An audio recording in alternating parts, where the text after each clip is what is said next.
ஏறிக்கிட்டே இருக்கு ஜம்மி ஒரு ஓடு தங்கத்திலே வீடு கட்டி வாழ்ந்து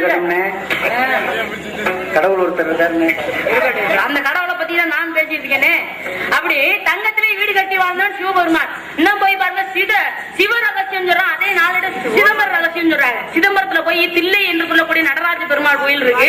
அந்த நடராஜர் கோயில் போய் பாத்தீங்கன்னா சிவபெருமானுக்கு கருவறையில தங்க ஓடுகள் பதிச்சிருப்பாங்க. சிவபெருமானுக்கு தங்க ஓடுகள்னா நீங்க சொன்னீங்க ஒரு மனுஷனாகப்பட்டவன் ஒரு நாளைக்கு நீங்க பேசும்போது கேட்டேன் 21,600 மூச்சுகளை விட்டு கொண்டாந்துருக்கானே அப்படின்னு.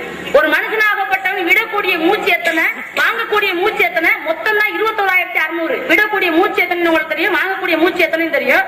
அதை கூட்டி பார்த்தாதான் 21,600 மூச்சுகள் அப்படின்னு கணக்கு இருக்கு. ஆனா இந்த தில்லை நகர்ல போய் பாத்தீங்கன்னா 21,600 தங்க ஓடுகளை சிவனுக்கு பதித்திருக்கானாம். அதனால பொன்னம்பலநாதன் என்ற பேரு. அப்பேற்பட்ட சிவபெருமான் எனக்கு மாமார் தேவையில்லை சாமி. நான் சாதாரண குறத்தியா காட்டுக்குள்ள தெரியுறவ குறி சொல்லி ஏதோ குழப்ப ஓட்டிக்கிட்டு இருக்கேன். நான் எங்க அவங்க எங்க சொல்லுங்க, உங்க பரம்பரை எங்க நான் எங்க. அதனால சாமி அவ குடும்பத்துக்கு என் குடும்பத்துக்கு ஏணி வச்சாலும் எட்டாது. எனக்கு மாப்பிள்ளைய பிடிக்கல, வந்த வழியை பார்த்து போங்க.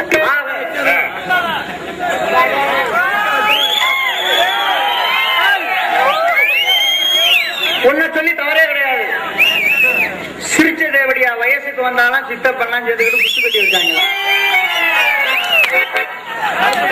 அந்த கதை தான் இப்ப உன் கதையா தெரியுது. உனக்கு மரியாதை கொடுத்து மரியாதையை பேசி முருகனை கல்யாணம் பண்ணிக்க இப்பேற்பட்ட ஒரு கடவுள் உனக்கு கிடைக்க மாட்டாங்கிற ஒரு பெருமைகளை சொல்லி அருமைகளை சொல்லி இந்த